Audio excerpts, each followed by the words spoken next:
You've waited all summer, and now fall is upon us. To talk college football from the highest points in the country, presented by the Far End of the Bench podcast and the Variety Sports Network. Your home for Rocky Mountain Athletic Conference football, featuring Jimmy Pilato and Rev, the Problem Coca. Season 3 of Top of the Mountain Podcast.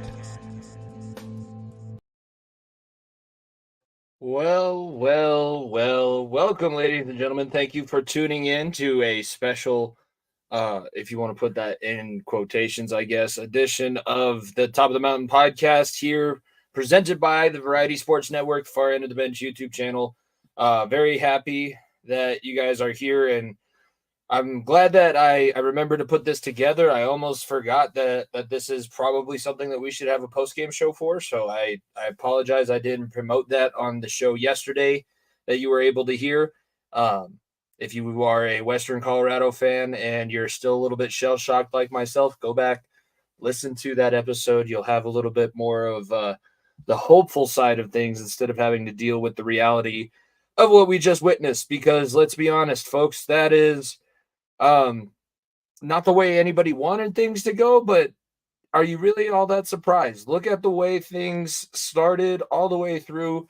Absolutely no edge to this team whatsoever. And I guess you can say the two times that they really faced some adversity where they had to go out into the snow and play against Colorado Mines this year.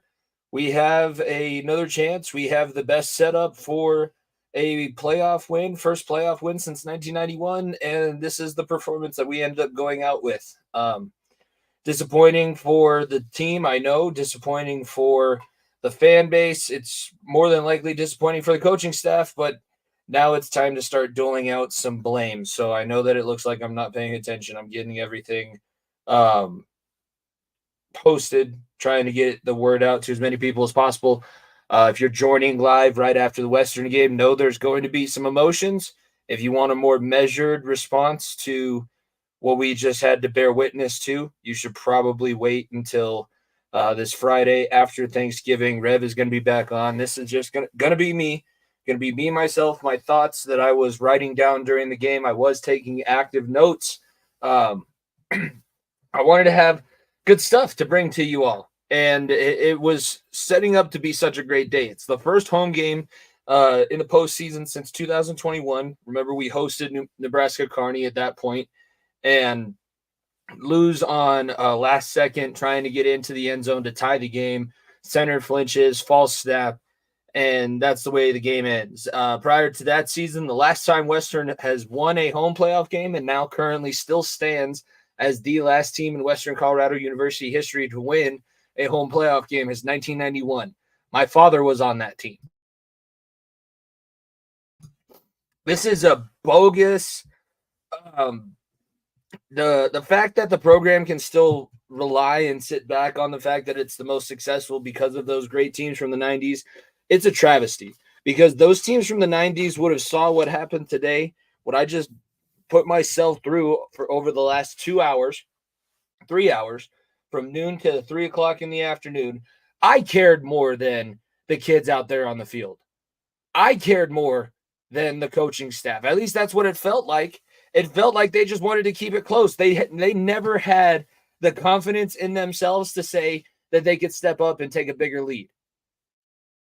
You let a very inferior opponent come in here and punk you in your home crowd. You were the ones who got killed by the altitude.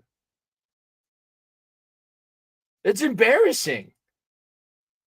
Absolutely embarrassing. Nash, not the leader that we thought he was coming into this game.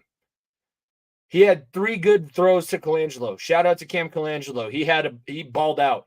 Offensive line could not open up a hole to save their life. Davon Butler did not find a single hole. He was running with his eyes closed all day. Everything that you just expected to be able to rely on, and none of it comes through. In fact, you all play your worst game possible. Well, I'm going to go through this. We were led by a veteran coaching staff. There were 12 players that were listed on the all RMAC list. I mentioned those two things yesterday.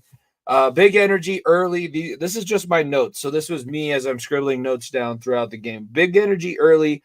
Offense was moving and puckered out, petered out, stalled. That was basically the entire first quarter for both sides. First half for both sides. It was a 3-0 game until 6 minutes left. Until the beginning of the fourth quarter when Central Washington finally did break through and score.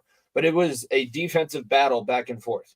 Ours defense is very much something to behold.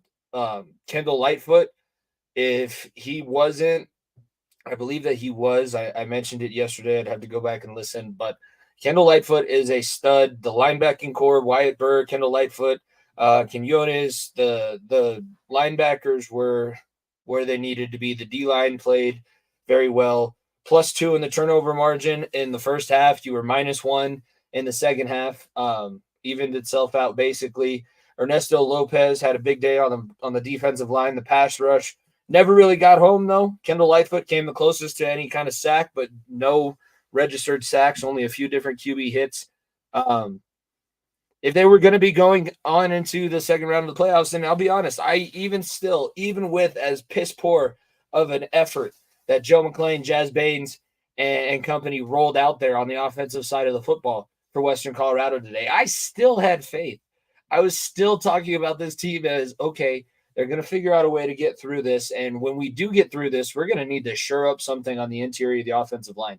They made a change at some point. I don't know whether it was performance-based or if somebody got hurt. And I do want to make sure to give a shout-out to I want to make sure that I get the name right here. Stevie Byram did go down. I saw him walking around, but obviously he's a fifth-year senior, and it's probably the last time that he's going to be wearing the crimson and slate for Western Colorado on the offensive line, number 74. He did end up going down with an injury, so I hope that it's nothing serious. He's able to recover. This game got really, really interesting. It was boring. It was a defensive battle. I mean, not boring, but just like nothing really happening. Nobody able to pull away. And all of a sudden in the fourth quarter, that's when the defense has decided everybody's going to be able to score at any given point. And Central Washington, a couple big plays. By no means should they proved they were a playoff team. They proved they were good enough to be in this situation and did everything that they needed to win. That's what you need to do as the underdog. That's what you need to do as the road team. You need to keep it as close as possible, and that's what they did. You just gave it away. You blew it. There's nothing else to say. I know people are probably going to want me to come on and sugarcoat it and talk about how cool it is that you won 10 games. Fuck that. If that's what you expect from me, if that's what you really want from me, you don't want the best for this program. This coaching staff needs to tear everybody's ass on Monday. I don't care that the season is over. If you want to be on this football team moving forward, this needs to never happen again. You can't go 10-1, 9-2 on the season and blow it in the playoffs. You can't have the lead for 3/4 of the game, give it away, and then somehow allow the team to score and push you into overtime. You knew it was over when it was going to overtime. Defense couldn't stop anybody anymore. Howard forgot how to call defensive plays, and fucking McClain was going to call some bullshit reverse that Davon's going to run into 4 of his offensive linemen back instead of actually calling a play that's going to work. Before anybody says anything, I know that the teams I was on at Western would have gotten their asses kicked by both teams today. So I'm well aware of that. I don't care. That's not where any of this is coming from. This is coming from the fact that the team that we all put our faith behind, the team that we all put our heart and soul into rooting for, has zero heart, has zero care for the way things should work. And if I'm being 100% honest, I'm just pretty disgusted at having to call myself an alumni at this point. Going through the scoring plays, like we said, only thing in the first half, field goal by Tacey. That was from about 31 yards out. In the fourth quarter, we had Kennedy McGill, complete touchdown pass to D. Morrison for a 37-yard touchdown, got the extra point. Drew Nash did have a huge touchdown, 19 yards, in the back left corner of the end zone for the Mountaineers to regain the lead, 10-7, and then Jones gets the field goal as time expires. Defense couldn't stop them from getting into field goal range, couldn't really do much of anything on that point. I don't know if anybody wants to chime in and argue this. I'm sure I've pissed people off, and if I have, then you should let me know in the comments because I'd like to hear what you think would have been better or what you think I should be trying to say at this moment. But they probably could have challenged that play with Kendall on that last defensive series in regulation. If it's close enough to a possible turnover, why not take the risk? What's the worst that happens? If you lose it, you lose a timeout, and you're not really using your timeouts anyways. They were the ones that were trying to drive down the field and kick the field goal to tie it. They didn't want to kick the field goal to tie it. You got lucky that you forced them to do that. They could have ended this thing in regulation, and ultimately it ends up going all the way down to the wire, and I just don't know what to make of it. Don't know what to make of it. At least when my teams were losing, it was because we had less talent and didn't deserve to win. This team just doesn't deserve to win, but they have all the talent in the world, and you just wasted Colangelo's last season, Wyatt Burr's last season, Kendall Lightfoot's last season, Stevie Freeman's last. It's just a waste of fucking space in the middle of the mountains. Never going to do shit because you can't get yourself to the point where you actually care enough to play with some heart. And you're always just going to sit there and you're always just going to fold. So congratulations to the Central Washington University Wildcats. They move on in the D2 playoffs. And if we're going to take a look at the bracket, I did buy the playoff pass. So unfortunately not going to be using that to watch Western again, but I will be watching a lot of the playoff games moving. That being said, I did watch the UT Permian Basin Bemidji State game, at least the end of it. Bemidji State gets a big upset victory on the road as well over the Lone Star Conference champion, number 3 seeded Texas Permian Basin, 10-3. So the Beavers move on. They will be taking on Central Washington. I believe Central Washington will be the host school in that situation. So look at that. The Wildcats able to hold on for their 3-point victory in the game against Western. That's probably why. Maybe Western's just too nice. Coach Baines and the boys were just too courteous and decided to give Central Washington a home playoff game against Bemidji State, who also gets a big upset victory. Permian Basin, Western Colorado got a lot of looking in the mirror to do and a lot of time to do it because now you get the Thanksgiving break holiday. You get all that time to worry about how shitty you were at the end of your season and how much you need to get better, or it just might not even be worth it at this point. Augustana up there in South Dakota beats the brakes off of Minnesota State Mankato 51-24 and earns the right to go to Golden this upcoming weekend. Colorado School Mines will be hosting the Vikings from Augustana. That is the region quarter semifinal matchup. Winner of that game will be taking place the following week in the regional final. That'll decide who the final 4 teams are. Looking around the other conferences, Super Region 1 up in the top left corner of the bracket, Slippery Rock beats East Stroudsburg 45-14. Charlestown, West Virginia beats New Haven 52-44. And Kutztown gets the victory 38-14. So all of the high seeds win up in Super Region 1. Tiffin will host Slippery Rock next week. Charlestown, West Virginia will host Kutztown. Super Region 2, Harding will get Central Missouri after a 56-14 beating of Henderson State. Grand Valley beats Ferris State in conference rivalry by a touchdown, 21-14. So the Lakers moving on to face Pittsburgh State after they beat UIndy 35-14. And then in Super Region 3, Benedict will get Lenore-Rhine after they beat Shepherd 63-17. Delta State handled West Florida. West Florida, recent national champion, probably like 6-7 years ago. West Florida was national champion. They lose to Delta State 49-14. Valdosta State handles Limestone 38-13. So in Super Region 3, the semifinal matchups, Benedict and Lenore-Rhine. Delta State versus Valdosta State. You guys will have to tweet at us at FEOTB Pod. Let us know in the comments if you're watching this at some point. What other games do we need to check out? What other fan bases do we need to try and immerse ourselves into. This is the cool part about Division II football and Division I AA football when they get to the playoffs. If your team loses, it's time to pick up a new team.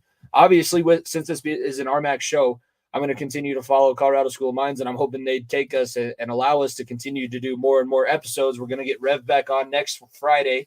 We're going to do it a little bit earlier on in the day while everybody's recovering from their turkey hangover. We're going to talk their matchup against Augustana and maybe try and get a couple people on to talk about Augustana football in general. I'll have some news and notes for everybody.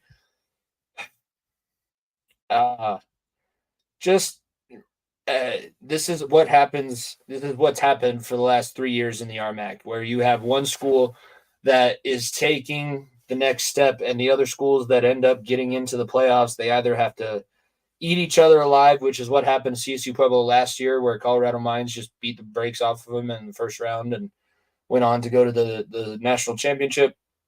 Or you have this year, you have the 2021 season where Western Colorado just absolutely shits in their pants. I feel so bad for those kids, those seniors that are no longer. That was the team that you were waiting. That was the team you've been building since I was there 7 years ago. That was the team you've been building since 2016, and you finally had it, and you blew it. You wasted it. Embarrassing, fucking embarrassing. Hopefully they figure it out. When Rev gets back on, I'll be able to talk a little bit more about the specifics of everything that happened. It just really disappointing, but Central Washington, they earned the right to move forward. That's going to do it for this special bonus edition of the Top of the Mountain podcast. Like I said, Rev and I will be back on Friday.